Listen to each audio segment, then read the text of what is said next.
নমস্কাৰ বন্ধুসকল, স্বাগতম জনাইছোঁ আমাৰ ইউটিউব চেনেল এছামিজ হেল্থ টিপছত।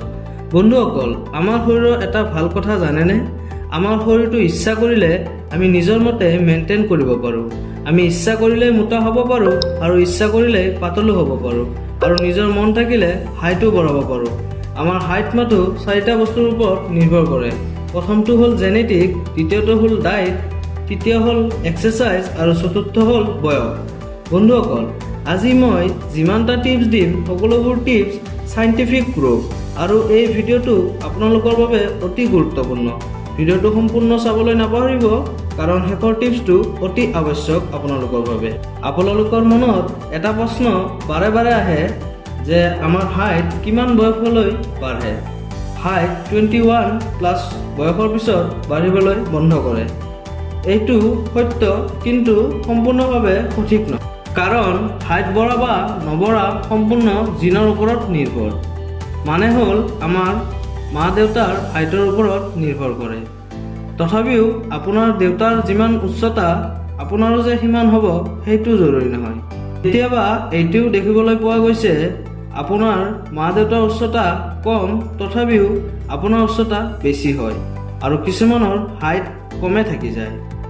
যদি আপোনাৰ হাইট কম থাকে তেতিয়াহ'লে কিছু টেকনিকেৰে আপোনাৰ হাইট বঢ়াব পাৰে। আমাৰ বডিত বহুতো একুপ্ৰেচাৰ পইণ্ট থাকে।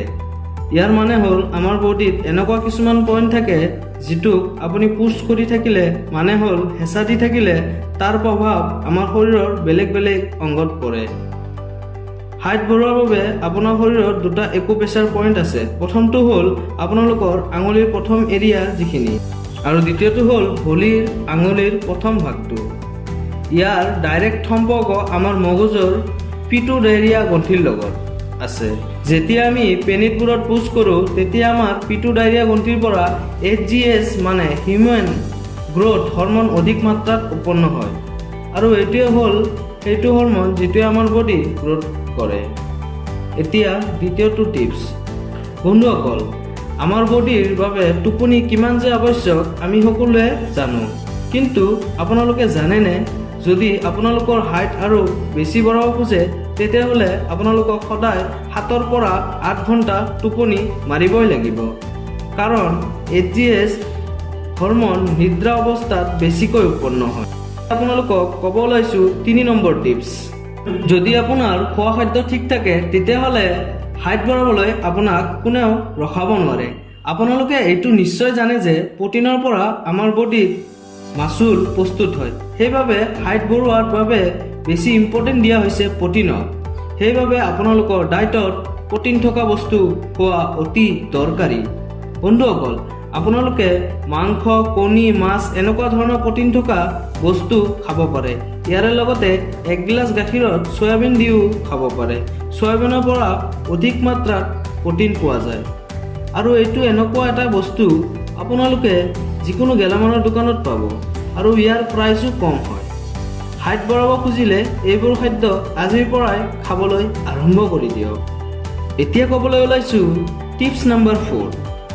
ব্যায়াম কৰিলে আমাৰ হাইট বাঢ়ে, কিন্তু এইটো কথা বহুতে নাজানে কোনটো ব্যায়াম কৰিলে আমাৰ হাইট দ্ৰুত গতিত বাঢ়িব। বন্ধুসকল, মই আপোনালোকক 5টা এনেকুৱা ব্যায়ামৰ বিষয়ে ক'ম, যদি আপোনালোকে ৰেগুলাৰ 1 মাহ কৰিব পাৰে তেতিয়াহ'লে ইয়াৰ ৰিজাল্ট আপোনালোকে নিজৰ চকুৰে দেখিব পাব। Number 1, touching টোজ। এই ব্যায়ামটো কৰিবৰ বাবে আপুনি চিধা হৈ থিয় হ'ব লাগিব। ইয়াৰ পিছত আপোনাৰ হাত দুটা মাটিত টাচ কৰিব লাগিব। প্ৰথমতে এইটো কৰিব অলপ কষ্ট হ'ব, কিন্তু ৰেগুলাৰ কৰি থাকিলে পাৰিব।